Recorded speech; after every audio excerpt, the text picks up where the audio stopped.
ऑपेरिन and हेल्डन ने ये बताया कि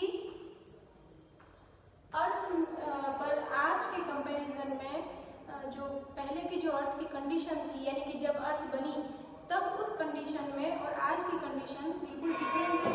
आज जो गैसेस प्रेजेंट हैं वो पहले नहीं थी, यानी कि अभी नाइट्रोजन ज़्यादा है, उसके बाद ऑक्सीजन, उसके बाद आर्गन, लेकिन पहले ऑक्सीजन प्रेजेंट नहीं थी। एनवायरनमेंट जो था वो रिड्यूसिंग टाइप का था। आज का जो एनवायरनमेंट है वो ऑक्सीडाइजिंग एनवायरनमेंट है। पहले अमोनिया, मीथेन, हाइड्रोजन और वाटर वेपर प्रेजेंट थे। तो इस यानी कि ऑक्सीजन किसी भी फॉर्म में, मॉलिक्यूलर फॉर्म में प्रेजेंट नहीं थी। तो उसी से लाइफ फॉर्म बना। तो उसको प्रूव करने के लिए यूरी एंड मिलर ने एक एक्सपेरिमेंट किया जिसको यूरी मिलर एक्सपेरिमेंट के नाम से भी जानते हैं। तो हम आज यूरी मिलर एक्सपेरिमेंट के बारे में बात करेंगे। Yuri Miller experiment. ऑपेरिन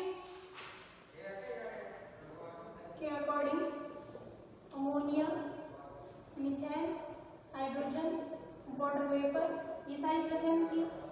तो ऑपेरिन ने जो जो कंडीशन बताई उसी कंडीशन को यूरे एंड मिलर ने एक लैब में अप्लाई किया, यानी कि जो जिस गैसेस के बारे में ऑपेरिन बात कर रहा था उन सबको यूरे एंड मिलर ने लैब के अंदर अप्लाई करके और फर्स्ट जो ऑर्गेनिक मॉलिक्यूल है वो कैसे बने इसके बारे में यूरे एंड मिलर ने बताया। तो इस एक्सपेरिमेंट में उन्होंने एक चैम्बर में वाटर फिल कर दिया ताकि वाटर वेपर मिल सके। इस को कंटिन्यू बॉईल करते रहे ताकि उनको वाटर वेपर मिल जाए।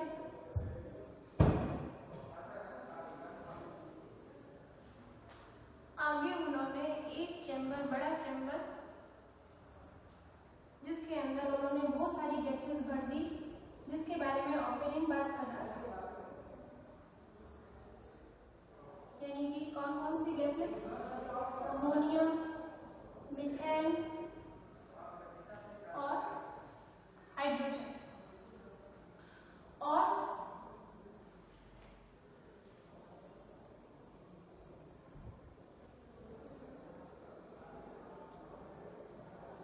एक चैम्बर यू शेप का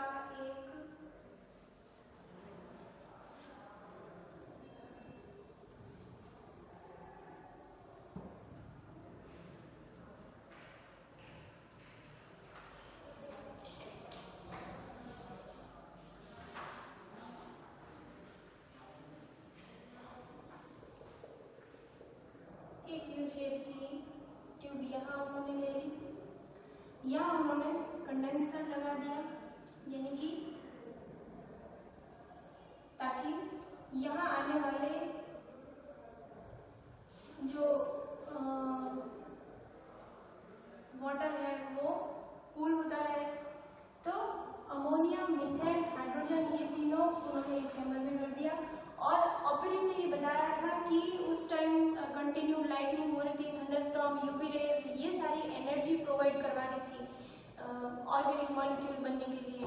तो यहाँ उन्होंने एनर्जी प्रोवाइड करवाने के लिए उन्होंने इलेक्ट्रोड के थ्रू स्पार्क दिए।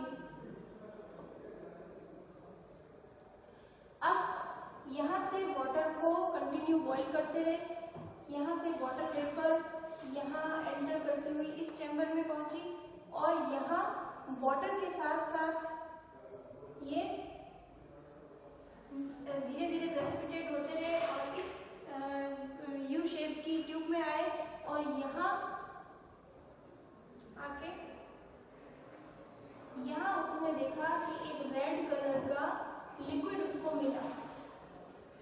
कंटिन्यू इस एक्सपेरिमेंट में उन्होंने कई दिनों तक वापस रिपीट करते रहे, तब उनको यहाँ एक रेड कलर का एक लिक्विड देखने को मिला। उसका जब उन्होंने एनालिसिस किया तो देखा कि लगभग 16 से 17 उनको अमीनो एसिड्स इसमें देखने को मिले।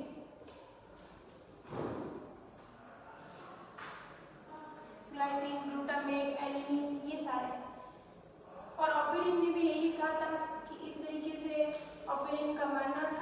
कि अमोनिया,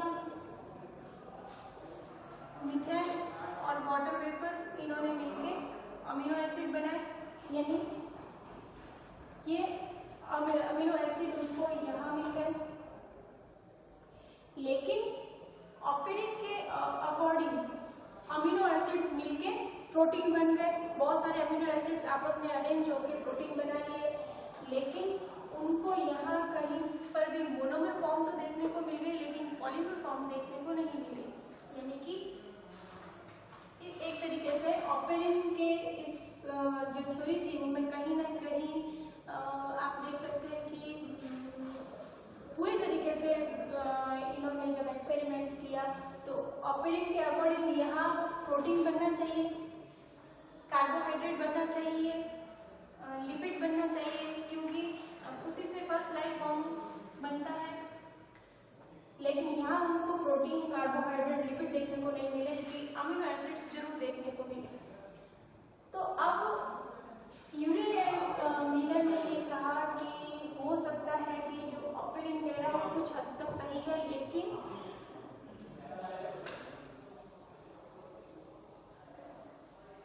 प्रोटीन बनने के लिए अमीनो एसिड्स का आपस में जुड़ना जरूरी है, यानी कि पॉलीमर्स बनेंगे, मोनोमर से पॉलीमर्स बनेंगे। तो एक साइंटिस्ट था जिसका नाम था सिडनी फॉक्स।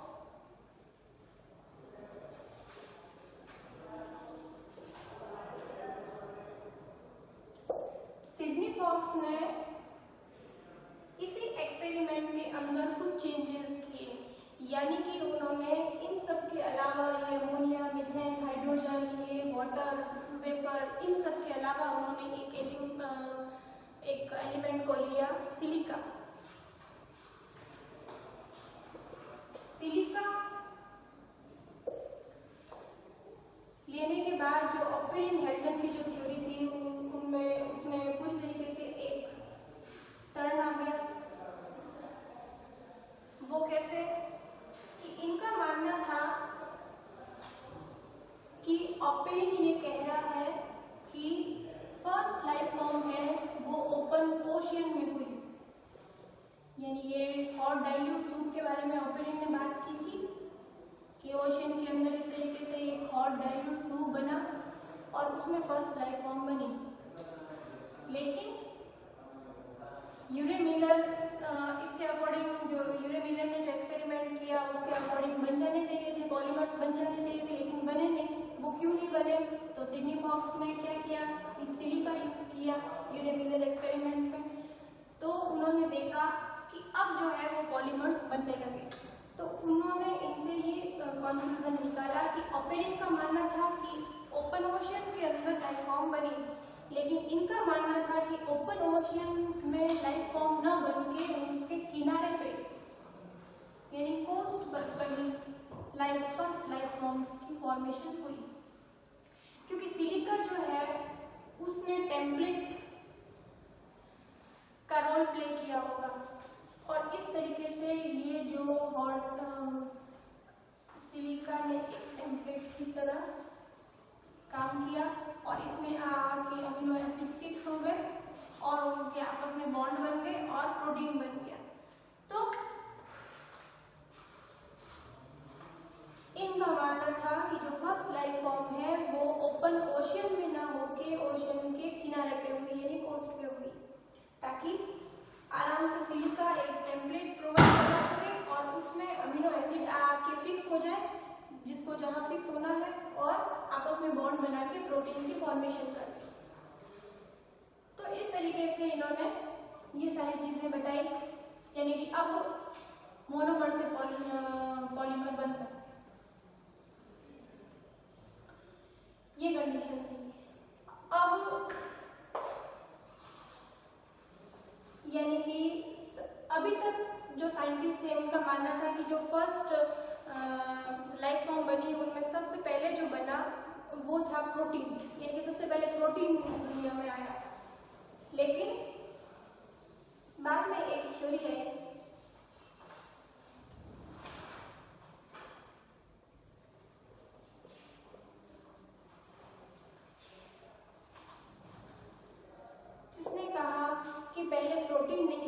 आरएनए आया, क्योंकि आप सभी जानते हैं कि आरएनए से ही प्रोटीन की फॉर्मेशन होती है। तो ये कैसे पॉसिबल हो कि प्रोटीन पहले आया और बाकी सारी चीज़ें यानी हेरिडेटरी मटेरियल जो है वो बाद में आया। तो आरएनए वर्ल्ड इसके अकॉर्डिंग, और ये थ्योरी जो प्रोटीन वाली जो थी कि प्रोटीन पहले बना, ये इसलिए फेल हुई क्योंकि कुछ 3 एग्जाम्पल है, जैसे वाइडियम जिसमें ओनली आरएनए प्रेजेंट होता है। तो इनका मानना था कि पहले बना था तो वो था आरएनए, पहले प्रोटीन नहीं बन सकता, और आरएनए से रिवर्स ट्रांसक्रिप्टेज की हेल्प से बना डीएनए, और इस तरीके से पहले हेरिडेटरी मटेरियल बना, उसके बाद सारी चीजें आरएनए से प्रोटीन अब आसानी से बन सकता था,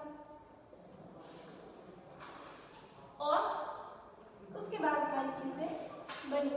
तो इस तरीके से ये ऑप्टेरिन, सिडनी फॉक्स, यूरी मिलर, इन सब ने अपने बात को प्रूव करने की कोशिश की। अब हम नेक्स्ट, अभी तक हमने ओरिजिन ऑफ लाइफ के बारे में बात की थी, अब हम नेक्स्ट बात करेंगे ओरिजिन ऑफ लाइफ से रिलेटेड कुछ और पॉइंट्स के बारे में। Thank you.